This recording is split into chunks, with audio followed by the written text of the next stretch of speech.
오늘 함께 읽을 하나님의 말씀은 마태복음 27장입니다. 마태복음 27장 11절부터 26절 말씀 제가 봉독하겠습니다.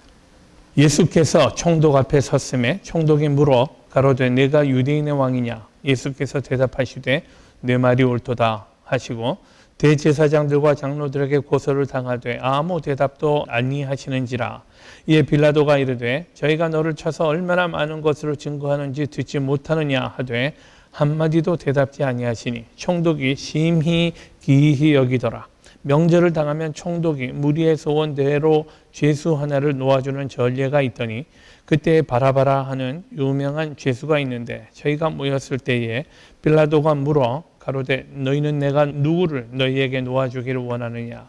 바라바냐 그리스도라 하는 예수냐 하니 이는 저가 그들의 시기로 예수를 넘겨준 줄 알미러라. 총독이 재판자리에 앉았을 때에 그 아내가 사람을 보내어 가로되 저 어른 사람에게 아무 상관도 하지 마옵소서. 오늘 꿈에 내가 그 사람을 인하여 애를 많이 썼나이다 하더라. 대제사장들과 장로들이 무리를 권하여 바라바를 달라 하게 하고 예수를 멸하자 하게 하였더니 총독이 대답하여 가로되 둘 중에 누구를 너희에게 놓아주기를 원하느냐? 가로되 바라바로서이다. 빌라도가 가로되 그러면 그리스도라 하는 예수를 내가 어떻게 하리야? 저희가 다 가로되 십자가에 못 박혀야 하겠나이다. 빌라도가 가로되 어찌미뇨 무슨 악한 일을 하였느냐? 저희가 더욱 소리질러 가로되 십자가에 못 박혀야 하겠나이다 하는지라. 빌라도가 아무 효험도 없이 도리어 밀란이 나려는 것을 보고 물을 가져다가 무리 앞에서 손을 씻으며 가로되 이 사람의 피에 대하여 나는 무죄하니 너희가 당하라. 백성이 다 대답하여 가로되 그 피를 우리와 우리 자손에게 돌릴지어다 하거늘. 이에 바라바는 저희에게 놓아주고 예수는 채찍질하고 십자가에 못 박히게 넘겨주니라. 아멘. 오늘 우리가 법정의 기사를 보았습니다. 총독 빌라도가 재판장이고요. 또 원고가 이 대제사장과 이스라엘 백성들의 장로들이고 피고가 예수님인 그런 법정 잠깐 보았습니다. 사도신경에는요, 두 사람의 이름이 언급됩니다. 우리 지난주에 보았듯이 한 사람은 마리아입니다. 동정녀 마리아에게 나시고 그 다음에 또 다른 사람이 나타납니다. 본디오 빌라도에게 고난을 받으사. 이렇게요. 이렇게 두 사람이 나란히 언급되고 있습니다. 동정녀 마리아와 본디오 빌라도요. 이 사람들은 온 세계 그리스도인들이 사도신경을 고백할 때마다 항상 언급되는 이름들입니다. 그런데 두 이름이 얼마나 다른지 모르겠습니다. 마리아는요, 믿음의 사표입니다. 우리가 그의 믿음을 본받아야 할 사람이고요. 생각할 때마다 우리 고개가 숙여지지 않을 수 없습니다. 가브리엘이 그에게 수태고지를 할 때에 마리아가 했던 대답 여러분 기억하실 것입니다. 주의 말씀대로 이루어지이다 라고 하는 고백이요. 얼마나 기가 막힌 믿음의 고백인지 모르겠습니다.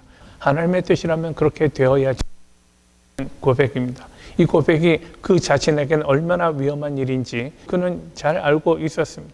잘못하면 자기가 죽음에 처할지도 모르는 그런 위험한 일이었습니다만은 그러나 그럼에도 주의 말씀대로 제게 이루어지이다 라고 고백하는 그런 믿음의 사람이었습니다.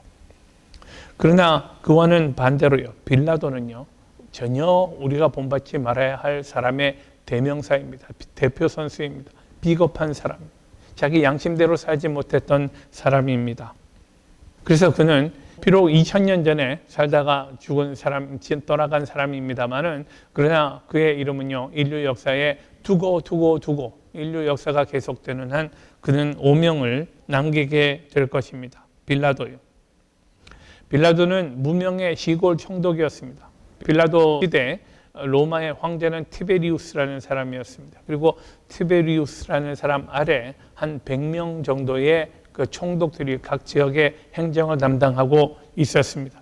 빌라도는 서기 27년부터 한 10년 정도 동안 유대 지방의 총독으로 부임했던 사람이었습니다. 그는요, 비겁한 사람이었습니다. 무슨 다른 100명의 총독 가운데에 뭔가 그 남다른 구석이 있는 사람이 아니었습니다. 그냥 평범하고 별로 눈에 띄지 않는 그런 사람이었는데 그의 사람됨이 이렇게 그 유약하고요, 비겁했다라는 말입니다. 그는 자기 양심보다도 좀 더 중요한 것이 있었던 사람이요. 우리가 오늘 빌라도를 통해서 우리는 어떻게 살아야 할 것인가의 교훈을 좀 얻을 수 있으면 좋겠다 생각을 했습니다. 빌라도는요, 예수님에게 사형에 처해져야 할 만한 죄가 없다라는 사실을 그는 이미 알고 있었습니다. 분명히 알고 있었고요.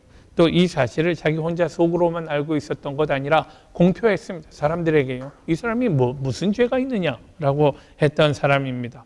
그럼에도 불구하고 그는 예수 그리스도를 사형에 처하는 판결을 내렸습니다. 군중의 압력에 굴복해서요, 자기의 양심을 굽혔단 말입니다. 어떤 사람들은 빌라도의 성품에 대해서 이렇게 평가합니다. 빌라도, 그는 자기의 사명이 무엇인가를 묻는 사람이 아니라 자기의 이익이 무엇인가를 묻는 사람이었다라고요. 뭐가 나에게 이익이 되는가? 존 캘빈은요, 이런 말을 한 적이 있습니다. 인간은 타락했지만 선악이나 혹은 정의, 불의에 대한 분명한 분별력을 가지고 있다라고 그렇게 말을 합니다. 그러나 일단 자기의 이익이 개입되면 인간의 분별력은 더 이상 믿을 수 없게 된다라고 말을 했었습니다. 저는 굉장히 정확한 말이라고 생각을 합니다. 우리가 남의 일에 대해서는요, 굉장히 우리 분명한 사람들입니다. 시시비비를 가리는데 분명합니다. 그죠? 무엇이 선한지, 무엇이 악한지, 무엇이 정의인지, 무엇이 불의인지 우리는 분명히 알고 있습니다만은, 그러나 자기가 관계되는 일이라면 사람들은 어느덧 이 문제에 대해서는 흐지부지하게 되는 그런 경향들이 누구에게나 있습니다. 예전에요, 한국의 어떤 대학 신문사가 자기 학교 학생들 한 200명이 넘는 학생들에게 조사를 했다고 합니다. 여러분 학교 다니실 때 컨닝이라는 거 했는지 모르겠어요. 근데 여기에 대해서 조사를 했습니다. 컨닝에 대해서 어떻게 생각하느냐 했더니 한 61% 정도가 사정상 그럴 수 있지 않겠나 이렇게 대답을 했다고 그래요. 그리고 나머지 33%는요, 아니다, 절대로 그런 부정행위고 그런 일은 해서는 안 된다라고 대답을 했다고 그래요. 그런데 이제 4학년 학생들한테 특별히 물어봤대요. 여러분들은 컨닝 부정행위를 한 적이 있느냐? 그랬더니 대답이 96%가 했다고 그런데요. 했다고요.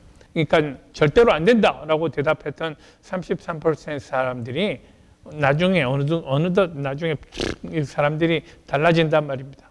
타협해 간단 말입니다. 어떤 사람들은요, 남들 다 하는데 나만 안 하면 나만 손해지 뭡니까? 또 다른 사람들 컨닝 해가지고 부정행위에서 점수 좋아지는데 나 혼자 정직하게 산다고, 나만 손해지.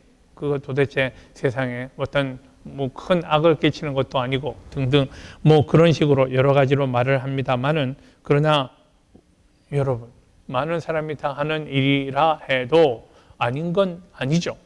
그래서 우리는요, 아닌 건 아니어야 한다라는 사실을 좀 확인을 하십시다. 이게 하나님이요, 진리이신 하나님이요, 참이신 하나님이 우리에게 원하시는 일이라 믿습니다. 이런 양심의 문제들이요, 양심은 사실은 마음속에 있는 거잖아요. 안 보이는 거잖아요. 그래서 쉽게 상처도 받고요, 쉽게 타락도 하는 것 같아요. 그래서 한번 우리가 유혹에 빠지게 되면 그 다음에 2번, 3번은 그다지 큰 갈등 없이 우리 계속 그런 잘못에 빠지게 되는 경향들이 누구에게나 있습니다. 이런 문제를 어떻게 해결해야겠는가 말입니다. 우리 양심이 자꾸 무너지는 이 문제에 대해서 어떻게 해결해야 할까요? 여러분, 코람데오라는 말을 들어보셨을 것입니다. 코람데오요. 코람데오는 in the presence of God 이라는 이런 뜻입니다. 하나님 앞에서라고 하는 라틴어입니다. 우리들은 모두 하나님 앞에서 하는 사람들 있잖아요. 하나님은 우리와 동행하시면서 우리에게 말씀해 주시고 또 우리의 일거수일투족을 함께 하시는 분입니다. 그렇다면 하나님이 옳지 않다 하시는 일은 우리에게도 옳지 않은 일이고요. 또 하나님이 하지 마라 하시는 일은 하지 말아야 한다 생각을 합니다. 그것이 나에게 손해를 가져오는 일이고 또 그것이 나에게 어려움을 가져오는 일이라 할지라도 또 내게 희생이 되는 일이라 할지라도 우리는 그래도 나는 하나님 앞에서 옳은 일을 추구하겠습니다 라고 말할 수 있어야 하지 않겠는가, 그렇게 봅니다. 다시 빌라도의 경우로 돌아가십시다. 빌라도는요, 자기 눈앞에 예수님을 보는 순간 예수님에겐 그분이 죽어야 할 마땅한 죄를 발견하지 못했다는 사실을 우리 성경을 통해서 알 수 있습니다. 예수님은 명백하게 무죄였습니다. 근데 그때 대제사장들이 그에게 압력을 넣습니다. 예수님은 유대인들에게 유대인의 왕이라고 스스로 선동하는 자라고 그렇게 말합니다. 예수님이 유대인의 왕이라고요? 그들에게 로마 황제 외에 또 다른 왕이 있다면 도대체 그게 무슨 의미겠습니까? 그러면서 빌라도에게 말합니다. 만약 예수님을 그냥 둔다면, 이렇게 사람들이 자기들의 왕이라고 하는 이 예수를 그냥 둔다면 당신은 로마 황제에게 불충하는 죄를 짓게 되는 것이다 라고 말하죠. 이때부터 빌라도의 고민이 시작됩니다. 양심과 현실 사이에서요. 양심은 예수님이 무죄하다는 사실을 알고 있어요. 근데 현실은 자기에게 만약 예수님을 살려두면 자기에게 큰 불이익이 올 것입니다. 예를 들면 먼저는요, 자기의 충성심이 의심받을 것입니다. 이 사람들이 예수님을 유대인의 왕이라고 하는데 그냥 둔다면 도대체 로마 황제를 섬기고 로마 황제 앞에 충성해야 할 사람들을 그 사람들에게 또 다른 왕이 있게 하는 그런 결과를 낳을 것입니다. 그죠? 로마 황제에 대한 자기의 충성심이 문제가 될 것이고요. 또 한 가지는 자기 관할 지역을 질서 있게 다스릴 만한 능력이 없는 자라고 낙인 찍힐 것입니다. 수많은 군중들이 자기 앞에 와서 이렇게 소란을 일으킵니다. 한쪽은 예수라는 사람을 위해서, 또 한쪽은 예수라는 사람을 반대하면서 자기 지역 내에 그 무질서가 막 일어나게 될 것입니다. 사람들이 혼란을 일으킵니다.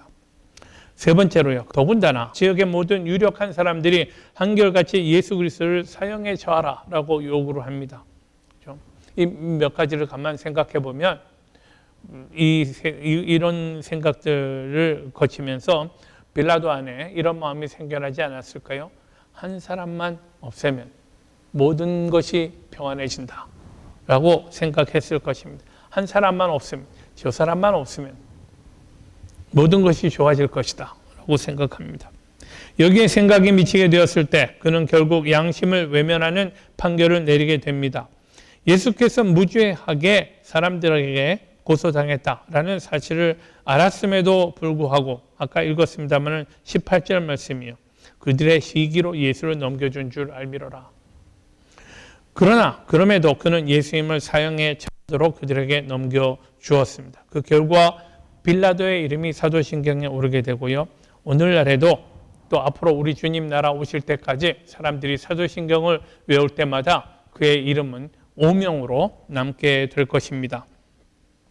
문제는요, 옛날 빌라도가 아니라 오늘날 우리는 어떤가라는 문제입니다. 오늘날 우리는요, 빌라도와 같은 사람을 수없이 만나고 있습니다. 우리 주변에 빌라도 같은 사람이 얼마나 많습니까?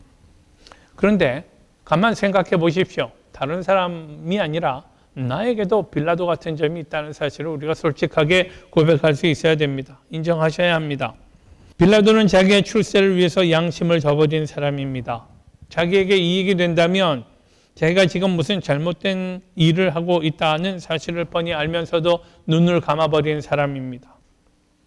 우리가 두려워하고 조심해야 하는 이유는요, 우리 안에 바로 그런 모습이 있기 때문입니다. 돈 앞에 양심이고 명예고 무슨 그 대의고 명분이고 하는 이런 모든 것들을 버리는 사람들, 포기해버리는 사람들을 우리 많이 보고 있지 않습니까? 근데 우리도 혹시 그런 사람이 될 수 있지 않습니까? 우리도 명백한 진리라도 왜곡할 수 있는 그런 사람 아닌가요? 1884년에요. 처음으로 한국에 기독교가 전파된 후에 1907년에는요. 여러 가지 의미 있는 일들이 교회 안에 나타났습니다. 우선 여러분 1907년에 대부흥 운동이 일어납니다. 개신교 대부흥 운동이 일어납니다. 그래서 물론 그 전에도 개신교가 활발하게 성장하고 있었지만 이것을 계기로 해서요. 이 들불처럼 그 교회가 부흥하는 그런 일이 있었습니다. 1907년 대부흥 운동이 있었고요. 또 한편으로는요. 한국 최초의 신학교가 평양신학교인데 장로회 신학교요. 근데 그 평양신학교에서 1907년에 처음으로 7명의 학생들을 배출하게 됩니다. 그러니까 한국인 신학생들이 한국인 신학생들이 한국 신학교에서 교육을 받고 졸업을 했단 말입니다. 그리고 그 해에 1907년에 또 한국의 노회가, 장로교회의 노회가, 독노회가요, 인디펜던트 노회가 세워졌습니다. 만들어졌습니다. 그러니까 그 선교해서 이제 한국 내에 교회 조직이 갖추어지게 되었던 거죠. 굉장히 의미 있는 일들이 있었습니다. 이렇게 일제시대였습니다만은 교회가 꾸준하게 성장해 오다가 교회적으로 굉장히 어려움을 당하게 됩니다. 1938년이요. 이 1938년에는요, 두고두고 기독교인들이 부끄러워하고 반성해야 할 일을 사람들이 결정하게 됩니다. 이 해에 열렸던 장로교 총회에서요, 신사참배에 대해서 결의하게 됩니다. 신사참배요. 여러분 잘 아십니다만은 일본이 대동아 전쟁을 일으키면서 한국을, 조선을 병참 기지로 사용하려고 그랬어요. 그러니까 여러 가지 중요한 곡물이라든지 식량이라든지 또는 전쟁 물자라든지 이런 것들을 막 서포트하는 그런 기지로 삼으려고 했단 말입니다. 그러다 보니까 한국 사람들에게 당신들도 우리 일본인들과 똑같은 국민들이다라는 이 사실을 강조하기 시작했습니다. 여러분, 내선 일치 이런 거 있잖아요. 조선과 일본과 조선은 일치한다라는 이런 거예요. 우리는 모두, 조선인들은 모두 황국의 신민이다, 뭐 이런 식으로 막 강조하면서 했어요. 이 일을 하기 위해서 한국 사람들에게요, 신사 참배를 하게 합니다. 신사를 참배하도록 하는 의무를 지우죠. 신사 참배하지 않으면 그 법을 어기는 걸로 그렇게 만듭니다. 말도 일본말 쓰고 이 사람들 이름까지 모조리 일본식으로 고쳤잖아요. 하여간 기독교 안에 신사참배에 대한 압력이 들어오게 됩니다. 1938년에 장로교 총회에서요, 신사참배에 관련해서 내렸던 결론이 이겁니다. 신사참배는 종교의식이 아니고 일종의 국민의례와 같은 것이다. 그러므로 신사에 가서 참배하는 것은 우상을 참배하는 것은 아니다. 그러므로 십계명에 어긋나는 것도 아니고 우리 종교적인 양심에 배치되는 것도 아니다 라고 하는 결정을 내렸습니다. 물론 한편에는 많은 분들이, 주기철 목사님 같은 분들이 신사참배 거부 운동을 벌이고요, 그래서 옥에서 죽어가기도 했고 했습니다만은, 그러나 교회적으로는 이런 일을 했단 말입니다. 사람들이요, 신도가 종교잖아요. 일본인들의 종교고요. 그래서 신사에 가서 이 사람들에게 절하는 것이 어떻게 우상에게 절하는 것이 아니란 말입니까? 근데 그런 역사 환경 속에서 사람들이 양심을 굽히는 그런 결정을 했단 말입니다.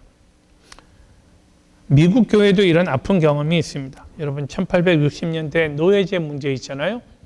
그때 남북 장로교회가 갈라졌어요. 북장로교회는 노예제를 성경이 인정하는 제도라고 볼 수 없다.